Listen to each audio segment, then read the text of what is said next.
You're listening to the Barcode Podcast with your host, Chris Glandon, serving cybersecurity straight up with no chaser. Let's hit the bar and grab a drink.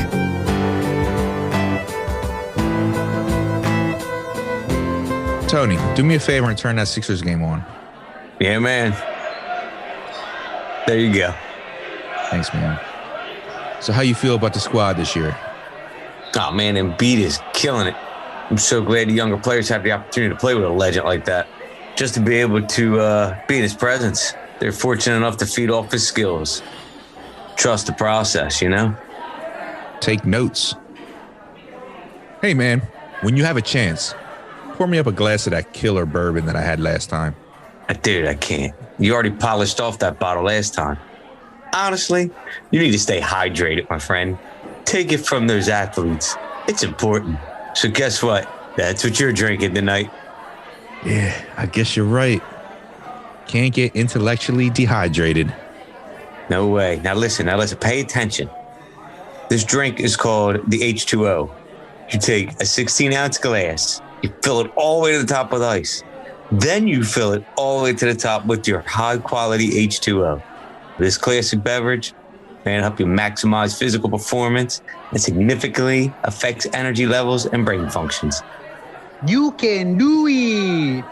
Now that's what I call high-quality H2O. Yeah, you see that? I'm going to go recharge while talking to one of the leading influencers in the game right now. I need to be on point for this one. Gotcha, man. I'll see you next round.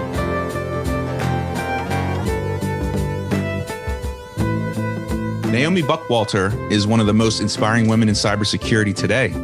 She never falls short of providing expert insight and advice for professionals in our field, and her incredible path into cybersecurity is such an inspiration to others.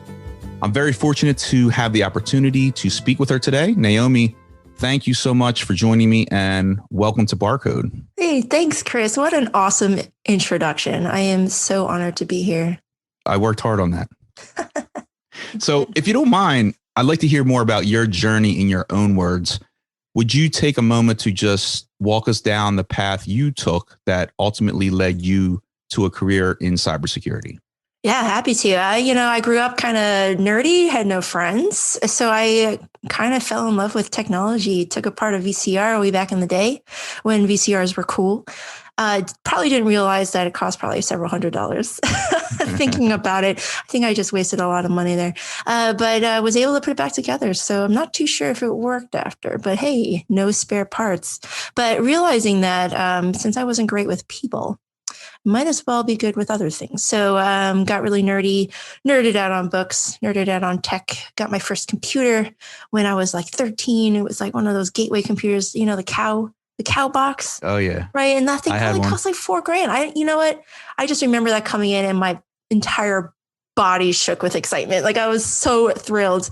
But just little things here and there and started way back in the day, wrote code by the time I was 15, 16, I was hired out by a small company to do work for them. So, I've been in IT for a while. I got an internship with the Army, worked on enterprise projects, got my first college degree in computer engineering from Stevens Institute of Technology, go Ducks. It's a school no one's heard of. And then got my first job at Vanguard, which is a huge multi-trillion-dollar mutual fund giant. I think the last time I checked, Chris, I think it was like $7 trillion, which is probably the GDP of like a small country. So they have a lot of assets under management. But I grew up there. I spent 12 years at Vanguard. I learned what good cybersecurity looks like. I started off as a developer, pivoted into application security, and then pivoted into security architecture. Did a lot of great things there. And I learned quite a lot. I have fond memories of it, but also a lot of PTSD. So I won't go into that. And from there, I've just gotten really lucky. I got pinged to do my first security leadership role as a result of a couple of things that I wrote online. So I had 12 people read my blog and I was like, yes, awesome. And a job offer came from it. And that was my first security leadership role. And I've been doing that ever since. Security leadership in my third role here at Beam Technologies. Very good. Well, congratulations on that. Thank you. And you also have some experience on the educational side of cybersecurity. And my question to you in regards to that is, how do you keep a connection with your students strong? It's been a struggle to have instructors really fuel the passion of those wanting to learn versus getting burnout and having a sense of being overwhelmed. So is there a secret algorithm there that you can share? Or I would say, just to be clear, I don't teach anything. I'm not like a professor or anything like that. So the things that I do, I meet up with my mentees. One time I ran a workshop for a group called Tech Sistas, and I'm still involved with them. But I don't do any like stand-up teaching or anything like that. I would love to. I think, Chris, I'll ask you a question. Yeah. If all jobs paid the same, what would your job be? Does that include unemployment? I love it. No, I think you would have to contribute to society, whatever it could be. Honestly, I love what I do now. And I think my passion is helping people. And I also have a passion in delivering a message. And I fell in love with the message of cybersecurity. So my message and my goal would be to be purposeful and try to spread that message across the board, no matter what industry you're in, whether it's cybersecurity, whether it's, you're running a lemonade stand.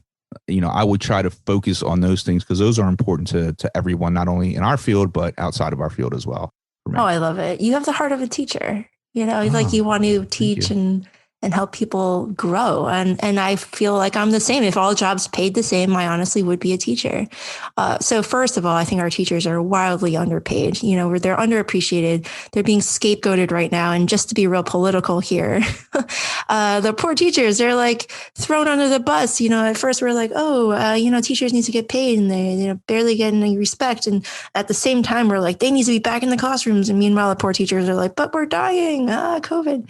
And I feel so bad for these poor teachers that don't get any respect. And but I understand their passion and their drive. They want to help the next generation.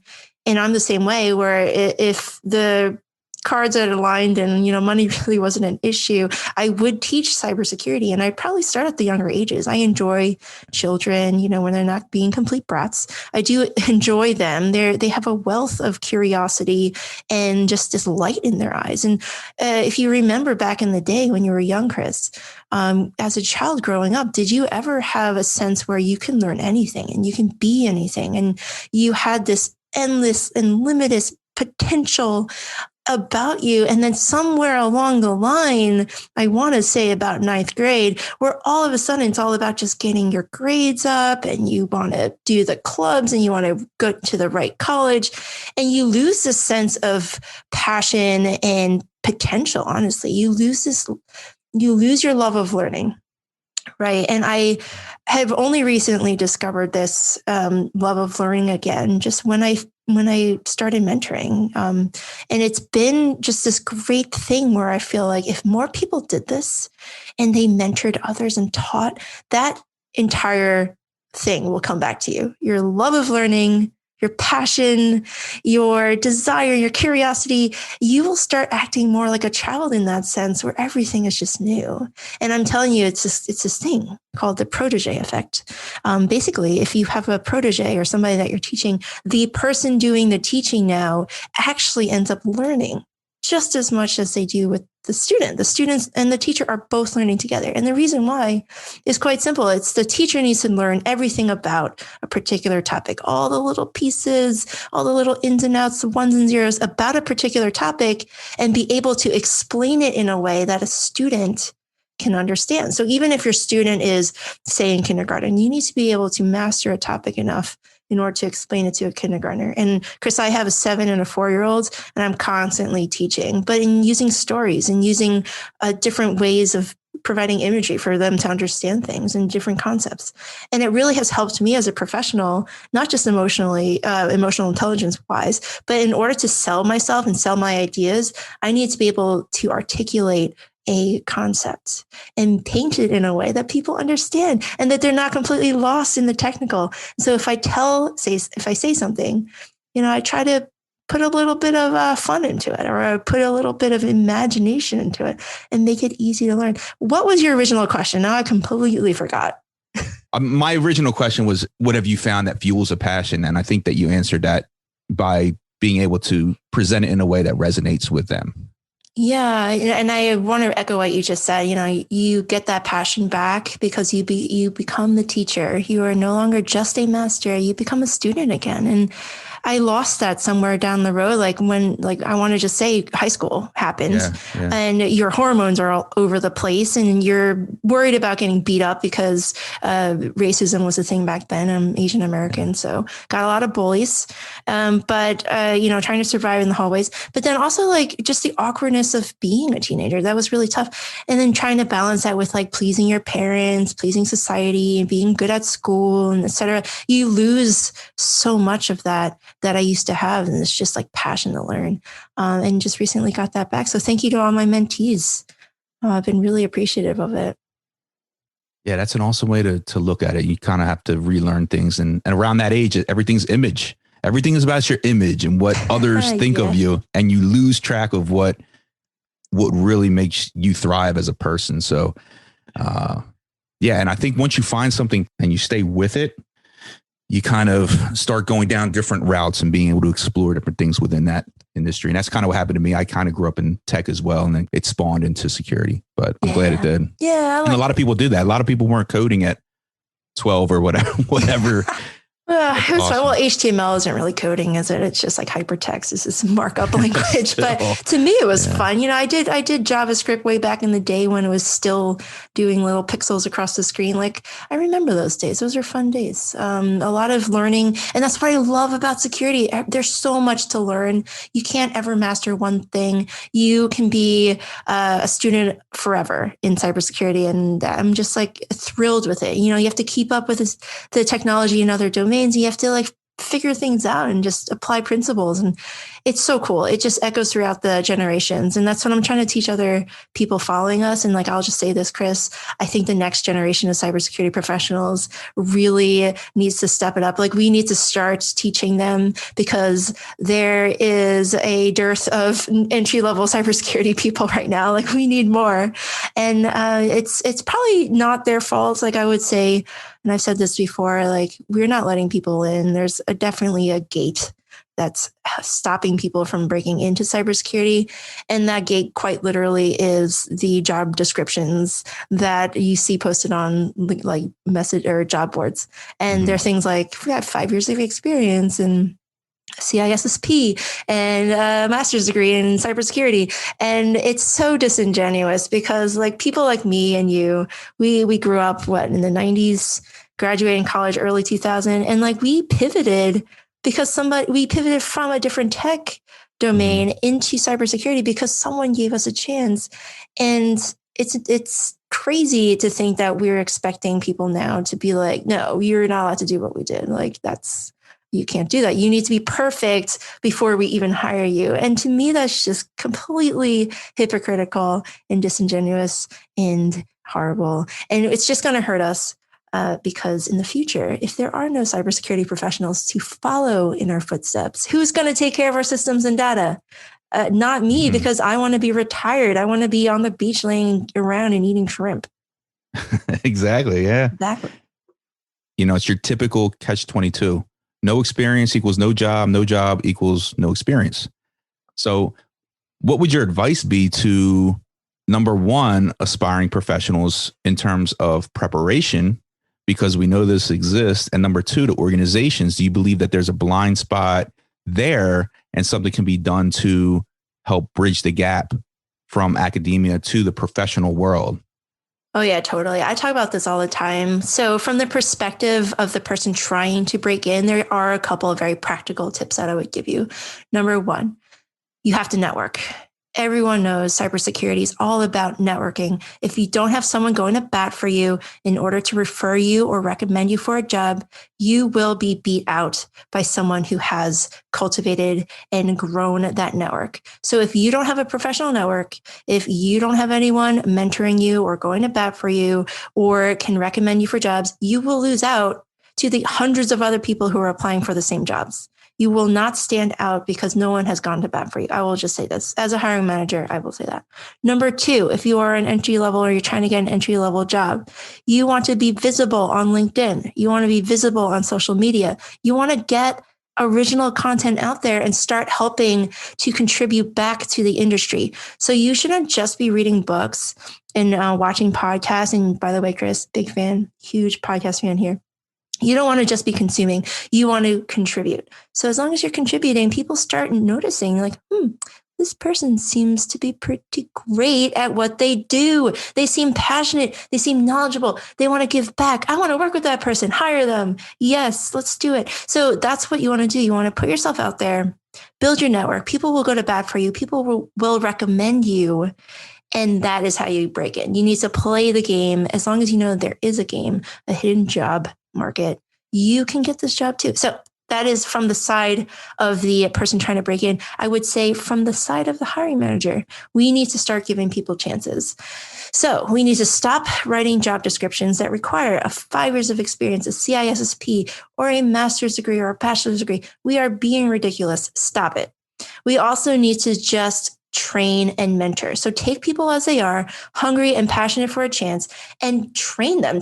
Teach them what good information security looks like. Someone did that to you. Why aren't you doing it to others? It is completely hypocritical and disingenuous. And I will say, you're not helping anything, because once you retire, there will be no one behind you to fill your shoes. Again, I want to lay on a beach and get fat and wrinkly and eat shrimp. Even though by then there won't be any shrimp because of climate change. But you know what I'm saying, Chris? Yeah.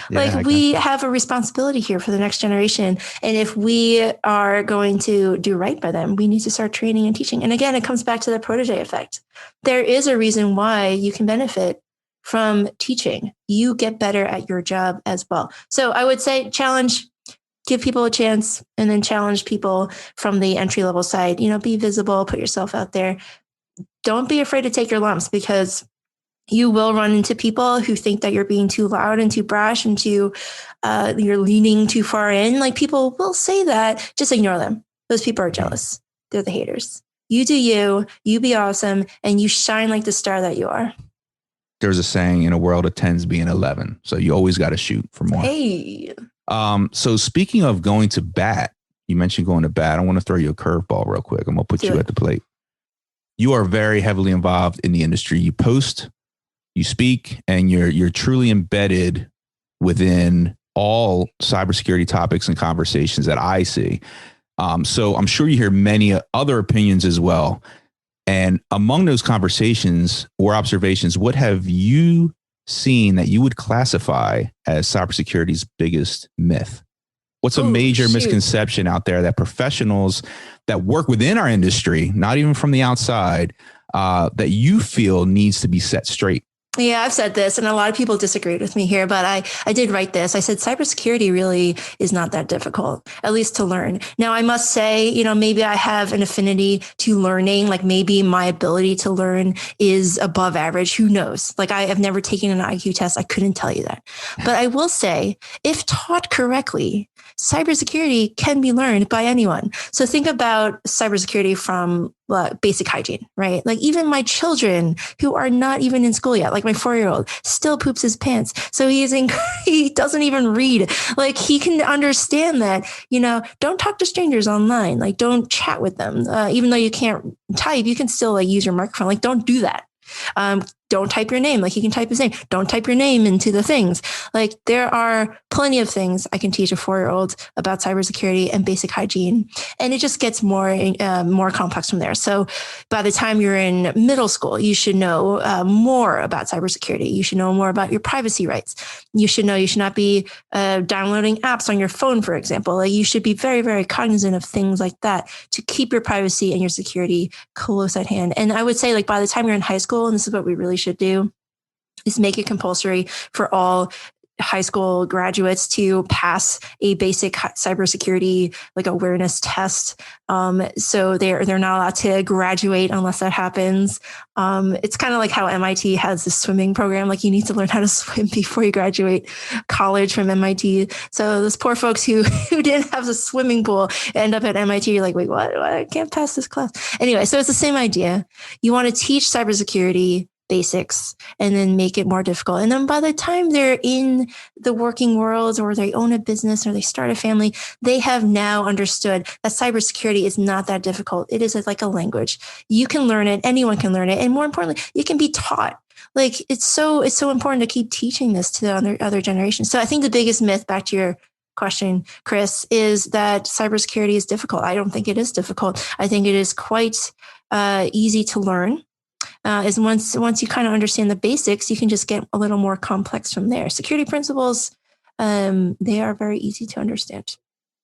Do you feel like we have created sort of a facade of just being a complicated industry? Oh my gosh. Like what is the, yes. I guess, yeah, okay. Yes. So here's the thing, like it is difficult. Our jobs are difficult, but learning cybersecurity is not difficult. I think our jobs are difficult because we are overworked, stressed, and burned out because there's not enough people to do our job. So we centralize all the security activities within an organization or a company, and we lean on like the 4 people on the security team that do all the security things. Like to me, that is completely unsustainable and unscalable. What we need to do is build security culture within the entire organization and make security everyone's responsibility. And so once that happens, you'll see a lot less burnout, a lot less stress because everyone's doing security, not just the security team. And it's not just centralized. It is now democratized and everyone gets a little piece of it. And, or is that more socialized? Anyway.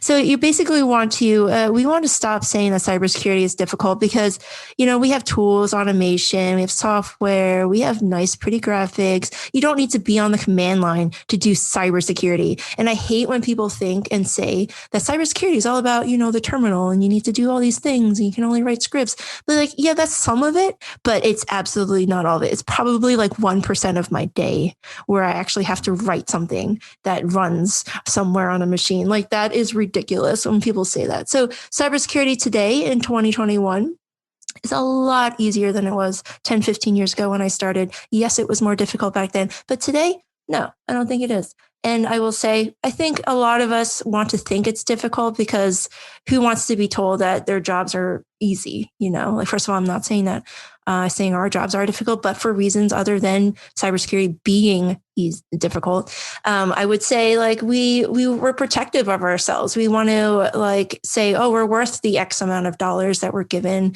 for a good reason. Like there's absolutely reasons why we are doing it to ourselves. But if you think about it, I think, Chris, 80% of us self-medicate using drugs or alcohol. And why is that?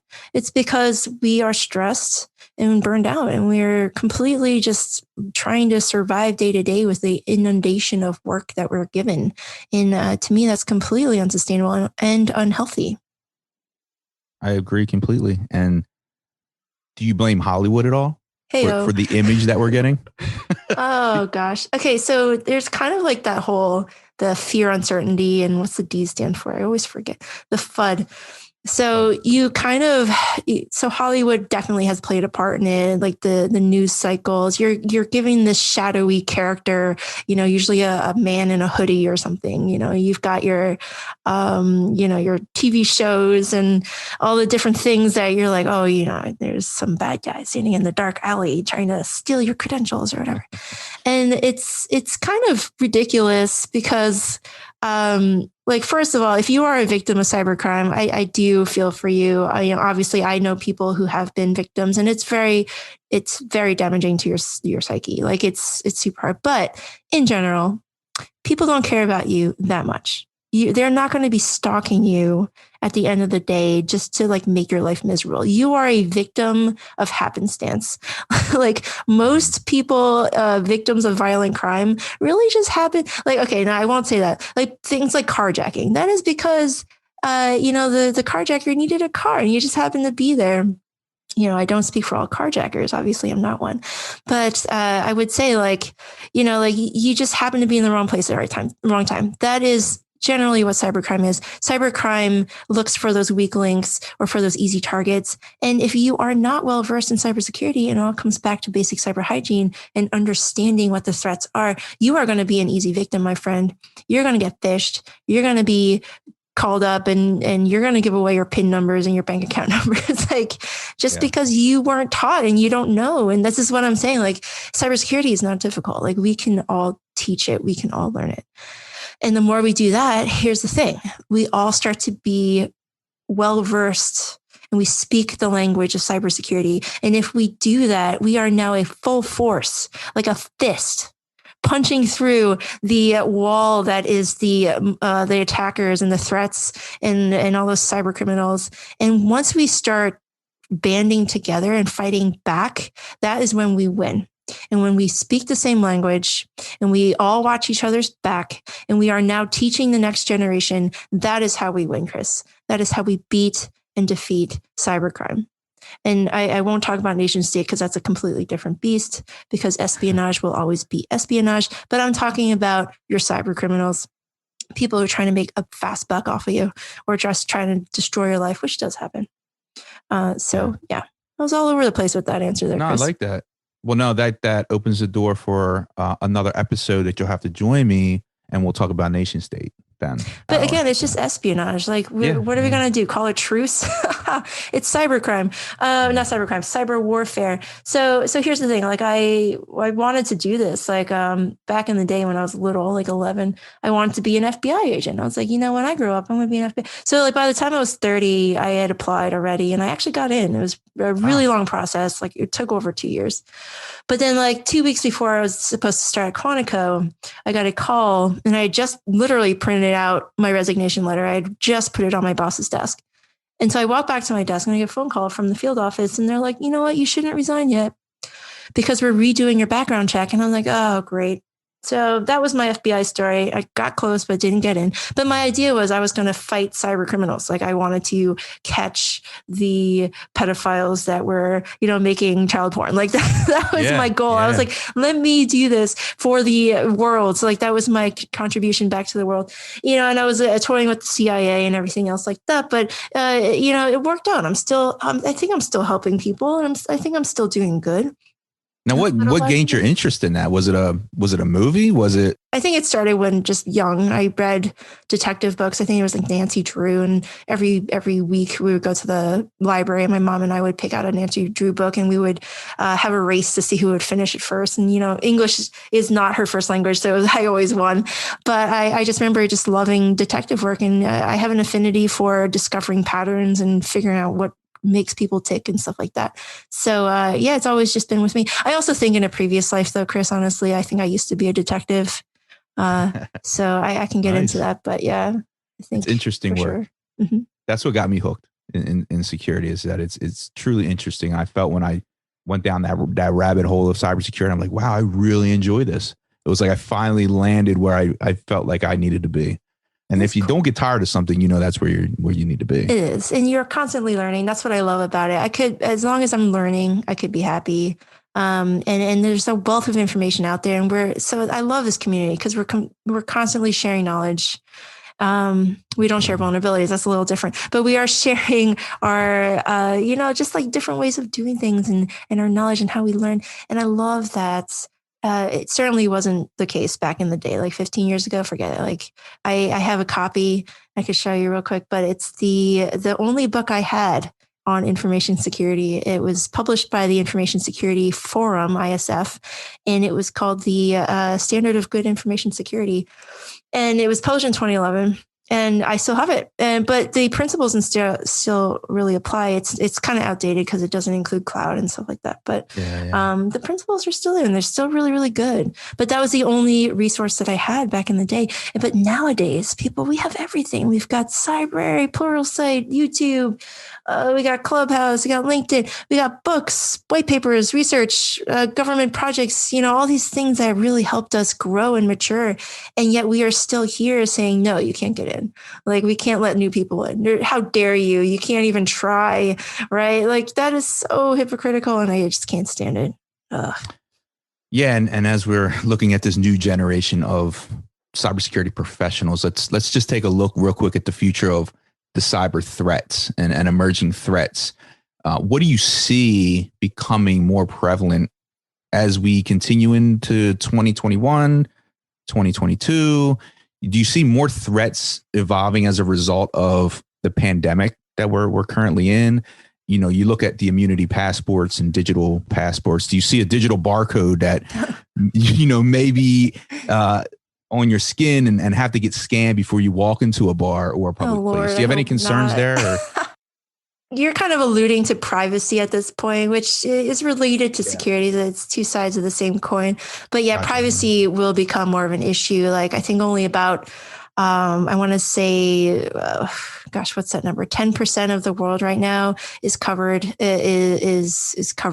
by a privacy law, like a jurisdiction of privacy that has privacy laws.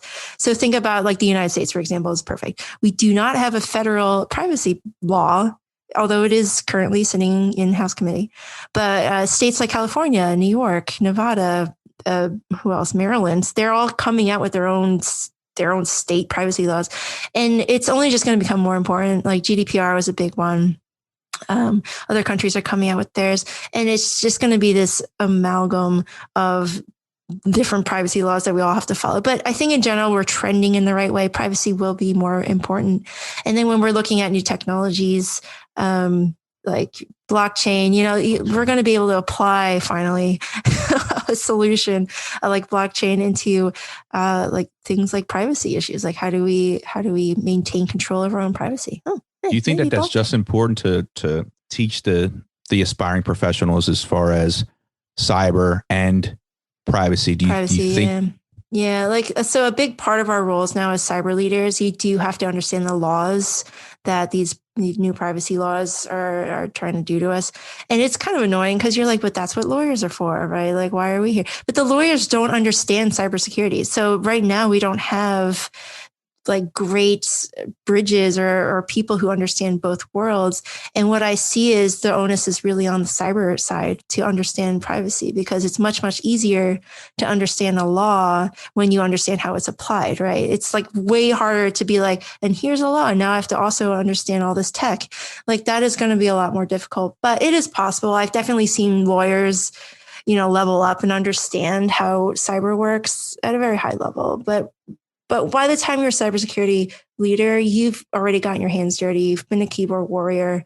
You know the tactical and strategy. So by then, it's much easier to just tack on the privacy. So that's what I've done. I've done this in the past, but learning privacy is just another thing that you have to learn. Yes, it is boring, I would say. And it's definitely not the funnest part, but it's important. People care about privacy probably more than their data getting stolen or their phones locked out or ransomware or something. Like they do care about privacy. They don't want people knowing where they were last night. Right. I think it's a top priority, even though they may not realize it's privacy. It's not really boring when you think about it in terms of yourself and your own privacy. Oh, yeah, for sure. Yeah. My own privacy. Yeah, I would say, but you know, people are oversharing anyway all the time. So, you know, privacy might be dead. Who knows? Certainly our generation, the next generation of people, like they're just putting way too much information out there. But even people in our generation, Chris, like I have friends who post things about their kids, like way too much information that will come back to haunt their poor children. Like, for example, I have a friend on Facebook. She has a daughter. Poor daughter has like issues with her internal system. I won't be too specific, but she goes to the hospital to get these procedures done, right? So she posts the pictures of the daughter sitting on a hospital bed in her hospital gown saying, hey, you know, ready for our annual surgery, you know, can't wait to see how she's going to do fine. Just, you know, prayers. But see, that's just too much information. So think about this girl now, she's probably only 10. By the time she gets out of high school and goes to college and starts to get a job, do you think now any health insurance company is going to be able to say, oh, yeah, you're totally a risk-free person. Let's give you a great premium. Let's give you great coverage? Because I don't think so. The way we have big data now, they can source that information from all the blog posts and all the pictures that you've posted from back in the day that you have now tagged your daughter in. And now these automated decisions are being made because big data has collected enough information about you in order to deem you a risk or not for something like a health insurance company. So, and since I'm in insurance, I understand how, we make decisions based off of the money, right? Capitalism. Yeah, so I want to you hit on this before, but I want to talk about the Philly Tech Sistas. So it's an organization aimed at helping women of color gain technical and professional skills in order to work, thrive, and move up in the tech industry. So I personally think this is amazing. Tell me a little bit more about the organization, its platform, and how others can get involved. Yeah, for sure. I'm just a volunteer. I help with the curriculum a little bit, but it's run by a wonderful woman. Her name is Ashley Turner, and she founded a nonprofit, Philly Tech Sistas, based out of Philadelphia. But right now we're remote, so we really do a lot of work across the world, aiming for helping women of color to break into technology. So starting with really basic fundamentals, teaching HTML, CSS, really easy coding, and just really building a foundation that anyone can use. And it's been wonderful. I've been with the organization for, I want to say, since it's been a year. I remember going there before the pandemic, and then the pandemic shut everything down. But it's a wonderful organization.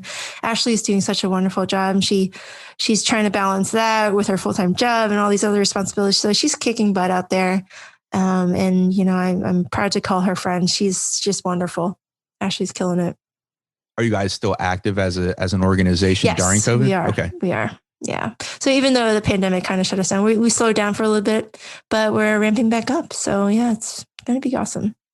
There is an event coming on, but I think it's just for the people within Philly, Texas right now. But after that, it's just like a trial run. But we are opening up a whole new curriculum, so it will be fun. I think it's pretty basic HTML, basic CSS, how to make a web page. But you got to start somewhere, and that's honestly how I started, Chris. I don't know about you, but I started with just tinkering around in computers and playing computer games and writing HTML, not even real code, just markup language. But yeah, I've been doing a little bit of everything ever since. It's been a great ride. Cool. Very cool. Yeah. No, it's a great story. And you and I both live in the Philadelphia area. Yeah. And I'd like to know, in your professional opinion, what's the best bar in Philly? I don't go to bars. I'm actually allergic to alcohol. All right. Obviously. Oh, you're allergic to alcohol? Okay. I know. Great. Right. Amazing. So, I'm fun at parties. No. So, all right. So let's say it's a coffee bar. Do you drink coffee? Coffee bar. Yeah. Because we can be agnostic here. It doesn't need to be alcohol. That's true. Well, I'm in the suburbs, so technically I don't really go into Philly, but I have been to like a sushi bar, I would say. There's like a little hole in the wall right next to this comedy place. What is this called? A comedy place? I forget. But you might have seen, it's a pretty famous comedy place. So like right next to the comedy place is this like tiny walk-in sushi counter. And it's so small, but that sushi is amazing. I'm going to have to look it up. Give me the name because I love sushi. Yeah. Sushi's great. So I'll go to sushi with you after this pandemic is over. Yeah, definitely. We'll probably have to get closer to Newark because you probably had better sushi than we do. So what is your drink of choice? Do you like coffee? Do you like tea? Do you like wine? Do you drink wine? Yeah, I guess you can't drink any alcohol, right? The only alcohol I can drink, honestly, is like a Red's ale. I think it's just a type of alcohol. Fruit-based alcohol apparently is easier for me. But yeah, I would say, I just drink a lot of water. I'm very boring and vanilla. I'm drinking water right now. So cheers to you. Oh, you got water? See, there you go. I got water. There you go. My bartender, who is from Philly, just announced last call. So do you have time for one more question? Yeah, let's do it. If you opened a cybersecurity themed bar, what would the name be? And what would your signature drink be called? Oh my gosh, that's crazy. I think I would fail within the first month, by the way. I've got no business sense at all. Probably like a cyber cafe. That's not just alcohol. I think I'd make it a cool, cozy little place where you can just hang out and chill and, have a dedicated VPN to use instead of public Wi-Fi. But yeah, it'd be really cool. Like I'd have couches and maybe music playing, and you can bring your guitar and just chillax. Nice. Like maybe a fireplace for the winter, free marshmallows, hot chocolate, and some private areas where you can just do your thing. Yeah. And then I would probably just give away food, honestly, since again, I don't have business sense. But like, I hate walking to a restaurant and then like, you're not allowed to just sit there, right? Like you have to order something. I hate that. Yeah. I know. It's like, what? You need money from me? Come on. So like maybe you would pay what, $5 just to come in and have a seat. You could sit there all day. Again, I'm terrible with business, so this would not work. But I would probably just like hand out snacks because like the one thing I miss is just hanging out with people and just like stuffing my face with bad food. Like I really miss that, and just to be able to congregate and enjoy company. And I'm a total extrovert, BTW. I love being around people. I get so much energy from that. So I miss that. I feel like we have lost so much of ourselves just in the past. Has it been a year already? My God. So this past year, it's been the longest March ever. So like we've been just away from each other. And I just learned this phrase the other day. Chris, it's so creepy, but it's called skin hunger. You have any idea what that is? No idea. Yeah, it sounds creepy because it is. But it's essentially, we're craving human touch. Like studies have shown, like when you're a child, the more you're held and cuddled, like the higher chance of survival past like a year, and you actually end up thriving better and doing cognitive tests better, whatever. And it's so true. Like we need human touch to thrive and to survive. And so many of my single friends, right, are like probably just hoping for like a handshake at this point. And I know for sure, like out in California, there's people who do this thing, like you can order a cuddle on an app. Seen that. Like, yeah. And I'm like, and, I can totally see that being a real thing now. Like as long as you're wearing a mask and some PPE, you can totally just drop by and be like, hey, you want to cuddle? And just cuddle right here. It's good for your mental health. I think. I can only recreate that so much in my virtual bar, but I don't know, when you get the interaction there, not only with the physical interaction, but just the camaraderie between each other in the industry is a great thing. So, I mean, I know we're a bunch of introverts in cybersecurity and tech, but I think we do miss the conferences and we miss all those, the pre-gaming and the post parties and stuff like that. Like, I know we miss it, even though it was like super toxic for women, by the way. Oh my gosh, can't even get started on that. But we do miss each other, and I can't wait to get back to normal.